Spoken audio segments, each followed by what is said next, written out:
nih.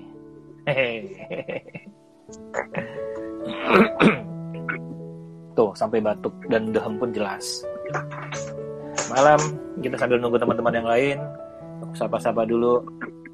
Mas Imron, Suhe, Muhammad Anugrah, Om Poto Lawas, Kiobat, Adni, Winner Samuel, Hendra, Sadam Black lagi, Ina Hiriana, Akin. Selamat malam ya teman-teman ya, yang baru join dan yang sudah tadi gabung di sesi 1. Mohon maaf tadi suara yang di sesi 1 kacau balau, nggak tahu kenapa. Tapi sekedar informasi, nanti kita obrasnya Senin Kemisnya kita akan majukan yang tadinya selalu jam 8 sampai jam setengah 10, yang selalu lebih jadi 2 jam. Kita akan majukan menjadi 19.30. Karena mengingat teman-teman kita yang berada di wilayah Indonesia Tengah dan Timur, kan selisihnya 1 sampai 2 jam. Jadi kalau kita mulai jam 8, mereka mulainya jam 10 malam, kasihan juga gitu ya. Oke Bang, kita lanjut lagi Bang. Oke, sekarang saya ngomong lagi dulu ya. Jadi gini, saya seperti saya bilang tadi di bagian pertama bahwa ada kalanya handphone nggak tergantikan. Saya kan contoh ini, saya kemarin liputan ke Tanimbar. Ya. Ini lihat nih, saya untuk satu segmen video, jadi saya itu video tidak bisa ngedit, tapi saya tahu bahwa apa aja yang dibutuhkan. Ini contoh ini segmen video yang saya bikin, perhatikan ini.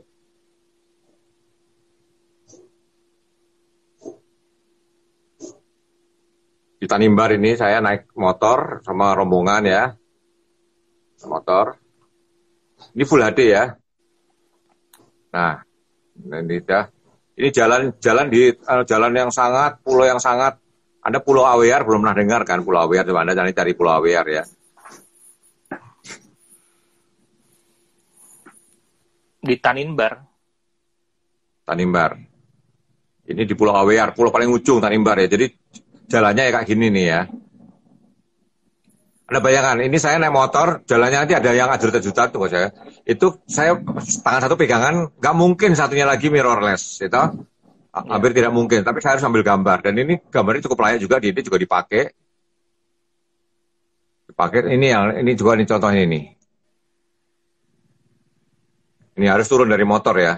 Ini saya tetap bikin shoot, saya turun dari motor. Ini pedalaman Pulau Awear. Anda bayangin ini handphone pun sudah ada stabilizernya, nggak terlalu gunjang-gunjang amat, ya. Ini saya turun dari ojek terpaksa karena jalannya begitu jelek. Ini ojek nyambung lagi, saya naik lagi.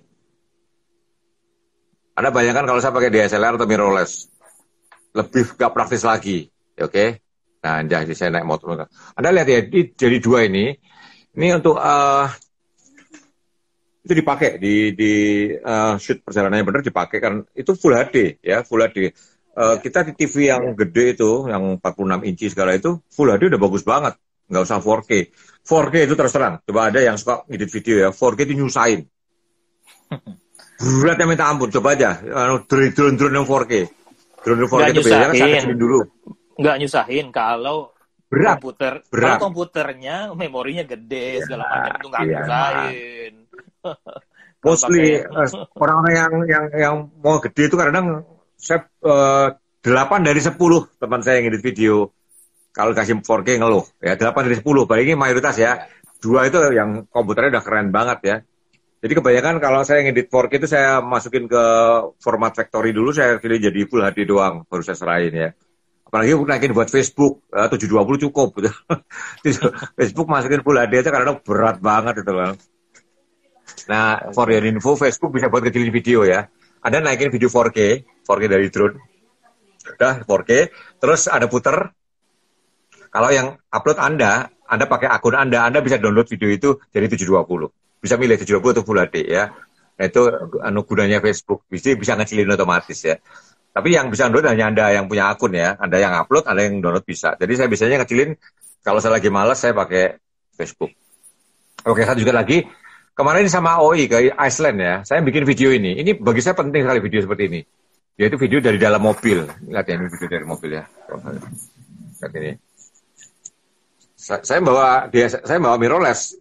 Ini video Saya merekam suasana dalam mobil sama pemandangan di depannya ya, kayak seperti ini ya. Nah, gini nih. Ya, ini saya udah nyoba pakai mirrorless. Satu, mobilnya sempit penuh orangnya. Nggak segampang itu Anda bisa geser-geser teman Anda ya. Kalau pakai handphone gampang sekali kan, tinggal geser ini doang. Satu ya, dua. Terus zoomnya, handphone tinggal dibuka set, dah. Dan handphone itu meteringnya sekitar dapat segitu dia segitu stabil. Sementara di mirrorless kalau kita pakai manual, kita udah telat.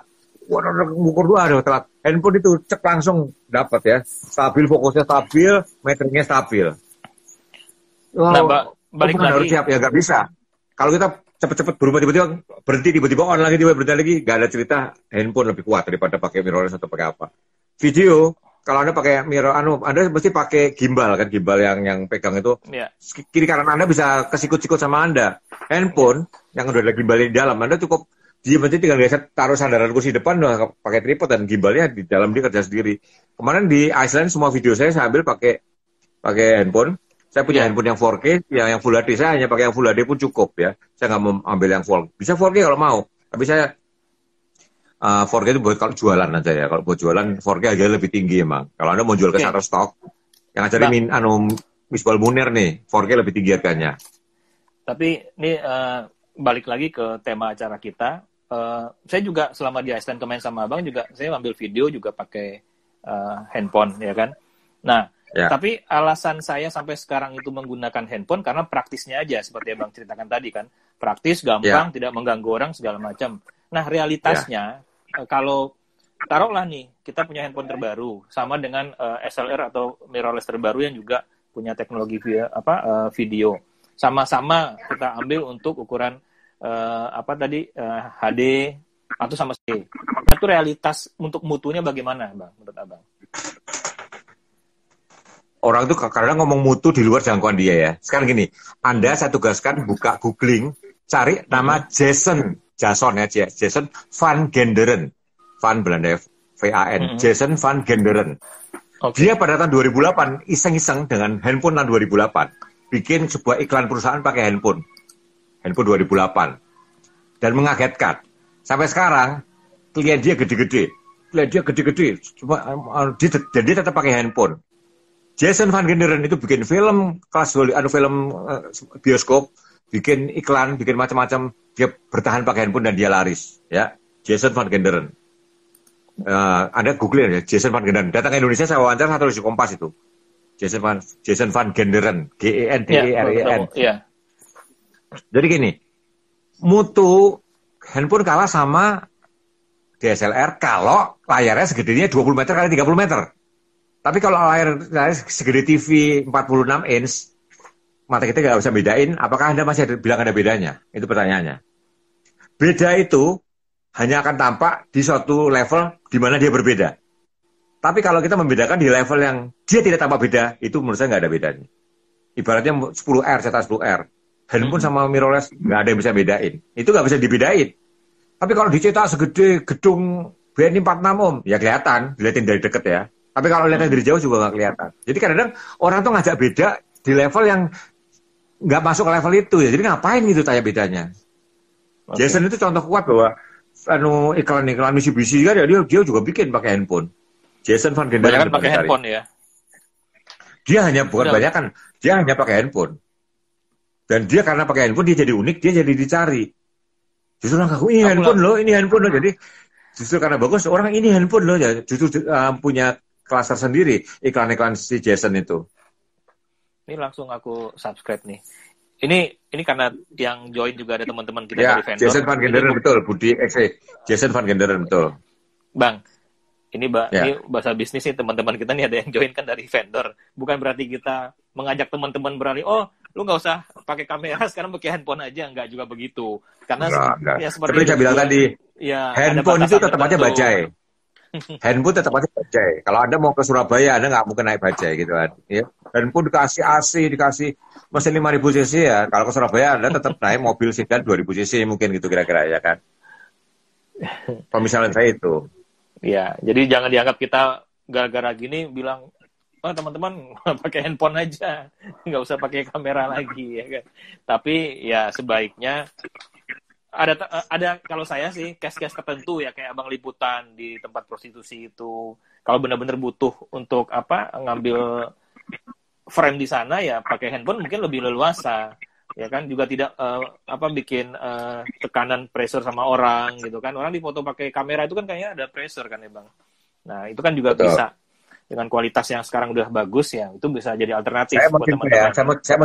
saya mau cerita nih. 2016, saya meliput gerhana matahari total di Palembang. Ya. Sama Kompas TV. Saya masih ada sama Klik tuh, 2016 ya. Terus waktu itu sponsor sebuah provider handphone, provider komunikasi ya.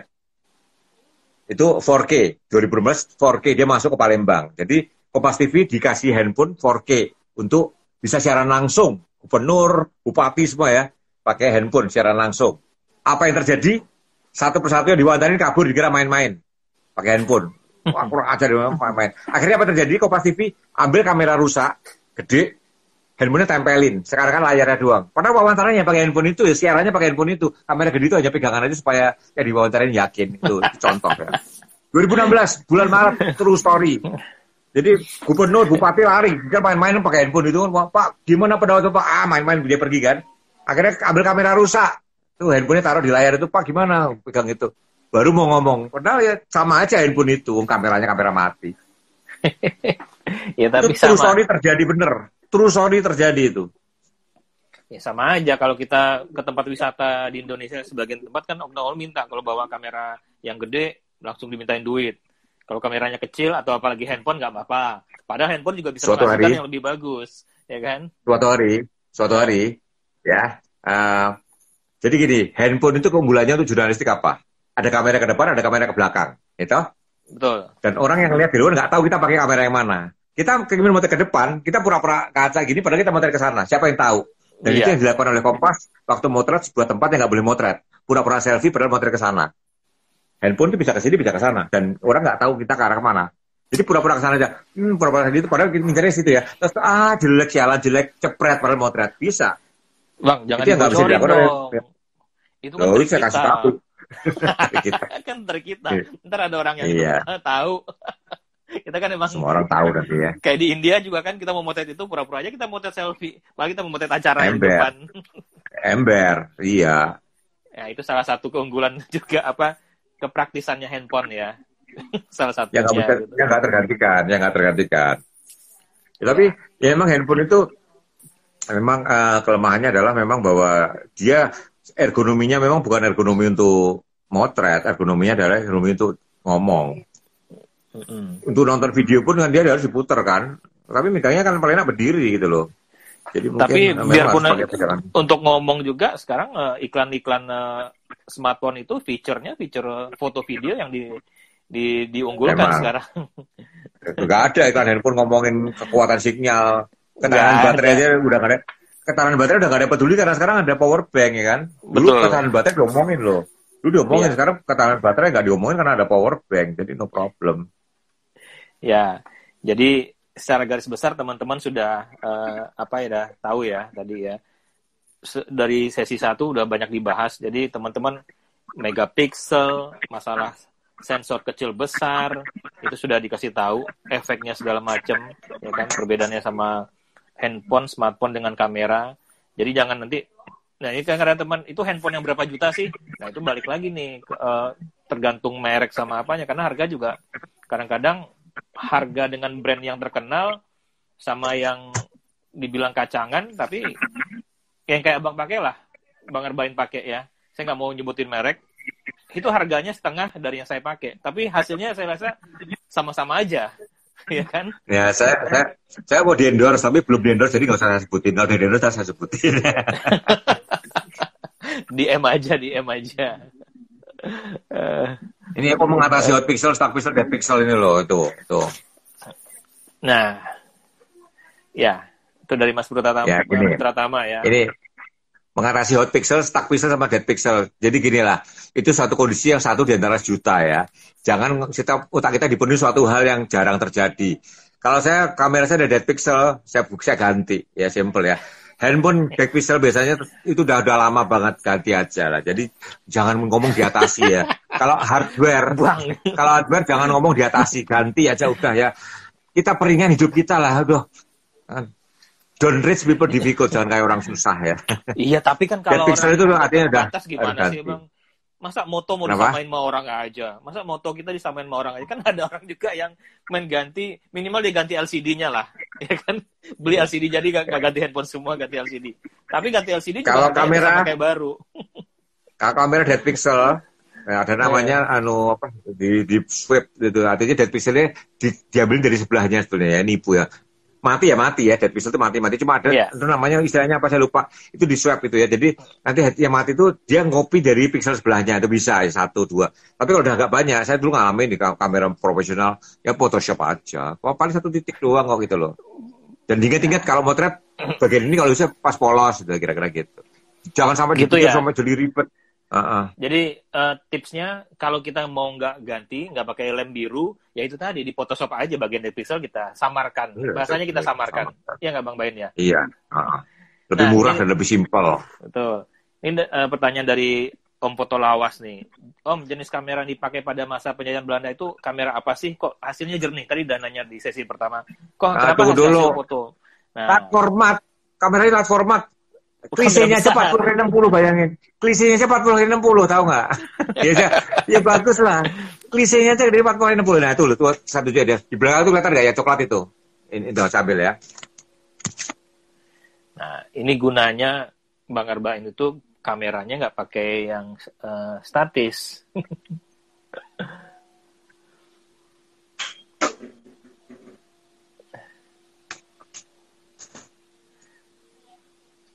Selamat datang. Ini foto. Ya, buat teman-teman baru join. Ini foto 1925. Foto 1925 ya.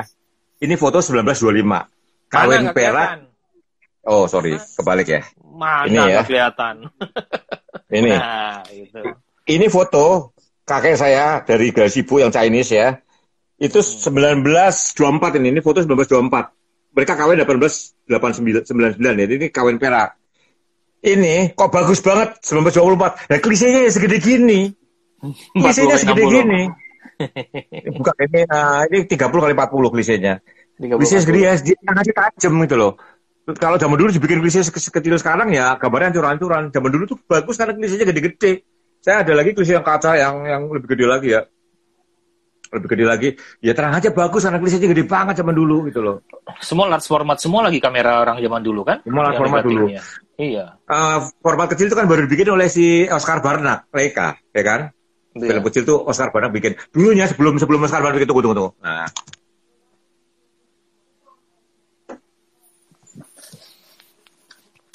Ini yang namanya kamera pocket tahun 1900. Pocket 1900. Saya dapatnya di luar di Jatinegara. Mujur banget saya.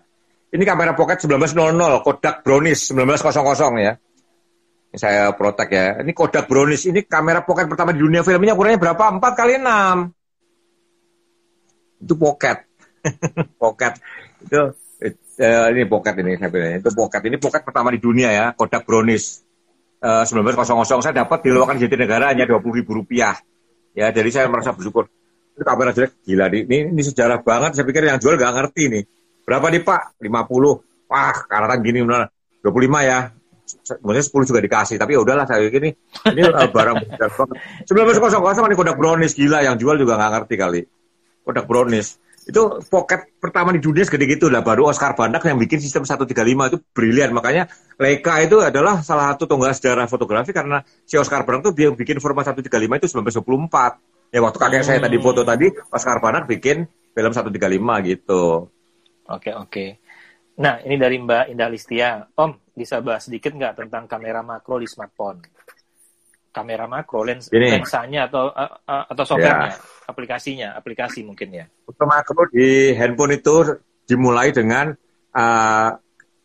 lensa mereka dari kamera prosumer yang rusak, dikasih bungkus, tempelin itu kan. Dulu Miss Walmunder juga jual ya, saya beli 250.000 itu kan. Tambahan-tambahan buat makro handphone. Nah, sekarang kayak saya sebut ya, ini kayak Vivo, kayak yang baru-baru sebelum sekarang udah ada fungsi makro dan bagus banget. Jadi bagus dalam arti digital 10R itu ya, artinya jangan kita ngomong makro untuk Smithsonian Museum ya nggak nyampe gitulah kira-kira gitu. Tapi intinya adalah handphone itu bisa segalanya sekarang dengan tambahan ataupun tidak bisa segalanya. Ya, maksudnya untuk kualitas ya. Lensbong betul, lensbong namanya lensbong. Lensbong itu biasanya pocket-pocket yang udah rusak itu dicopot jadiin makro. Lensbong ya tadi. Makasih tadi siapa tadi bilang lensbong betul. Lensbong jorok banget ya namanya lensbong. Jorok. Oke, itu ya. Terus ini mungkin agak di luar topik, nggak apa-apa lah. Om tanya dong, kalau foto jurnalis buat investigasi, apakah harus izin dulu? Ini dua.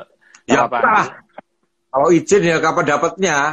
Jadi gini loh, dalam jurnalistik itu, kalau Anda salah, hukumannya adalah hukuman sosial ya. Seperti gini, Anda motret, nggak perlu minta izin. Kalau minta izin kapan motretnya gitu, terutama kalau seperti judi gelap. Masa Anda minta izin, ya Anda digebukin gitu loh.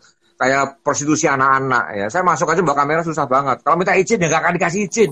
Justru kita mau menceritakan suatu realitas yang tadi hukum dan sebagainya ya nggak perlu minta izin, jangan.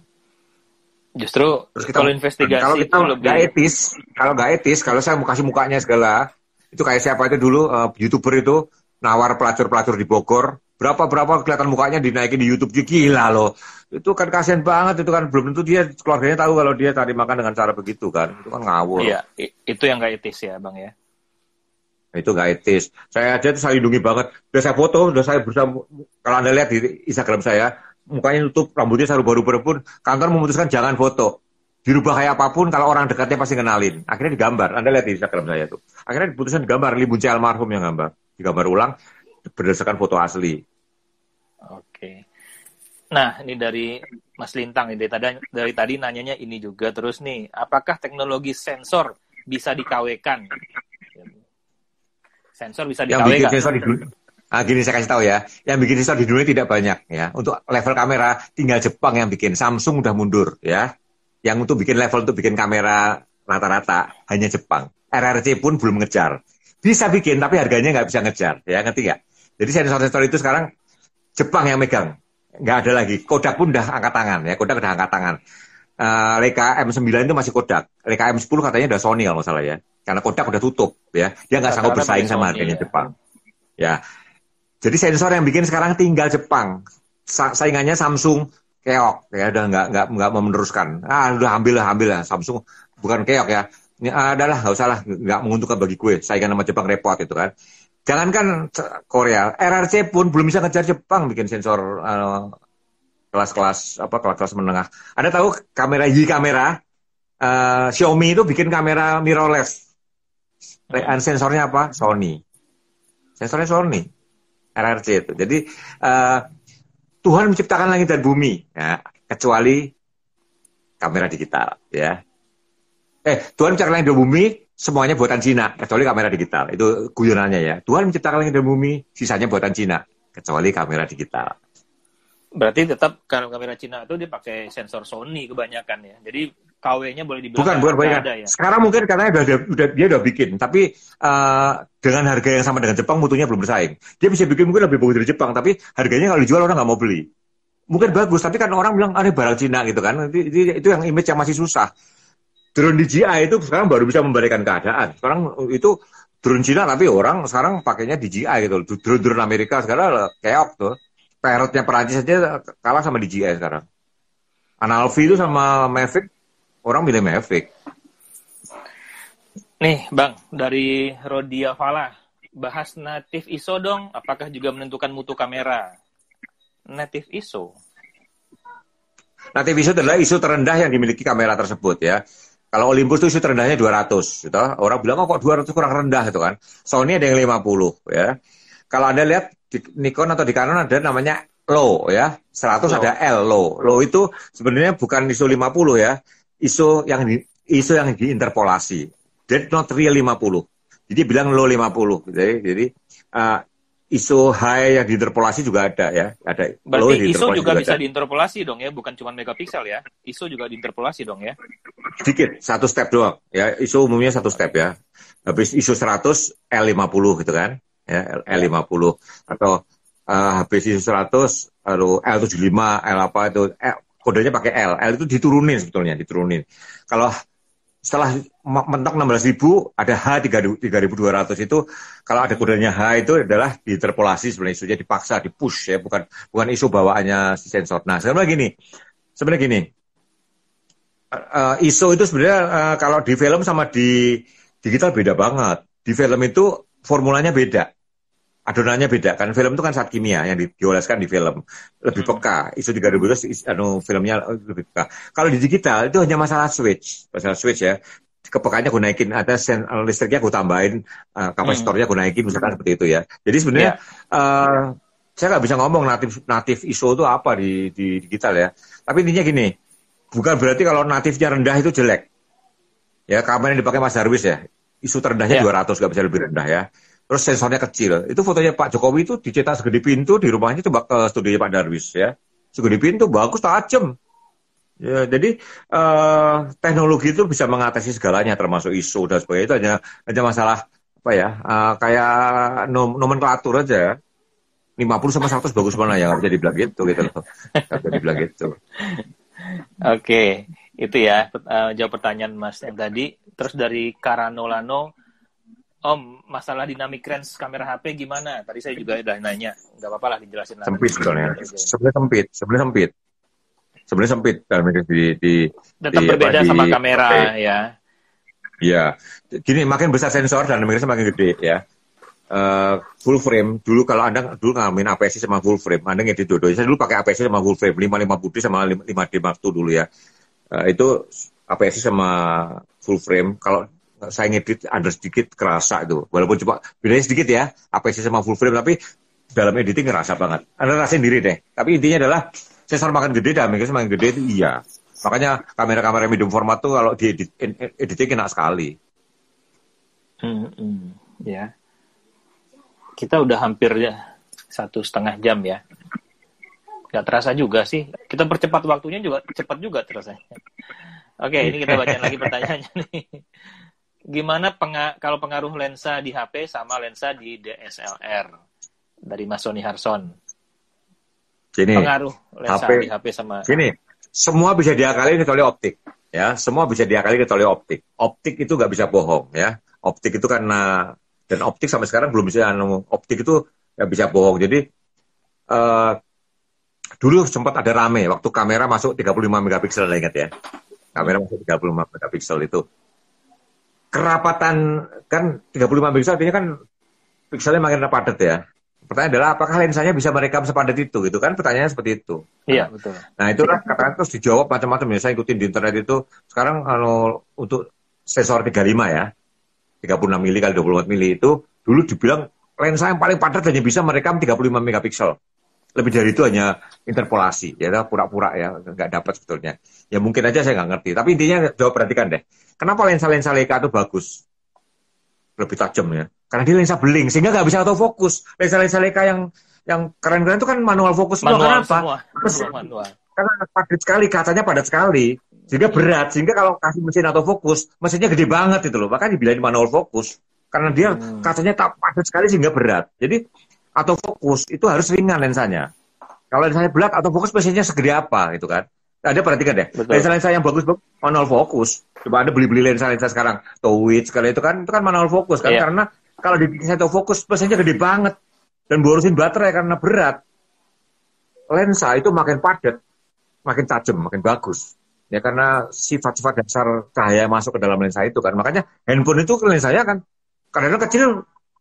Ada lensanya kan kalsi segala itu. Ada yang bilang handphone lensanya beling. Ya kecil sih nggak masalah kan, dia kan lensanya kan autofokusnya kan bukan di lensa, autofokusnya kan di sensornya maju mundur ya nggak? Betul. Handphone tuh kecil itu, handphone dari situ lensanya kasih lensa beling yang berat padat tapi kan nggak bergerak, nggak butuh mesin autofokus. Yang mundur adalah sensornya. Jadi handphone tuh kadang-kadang bisa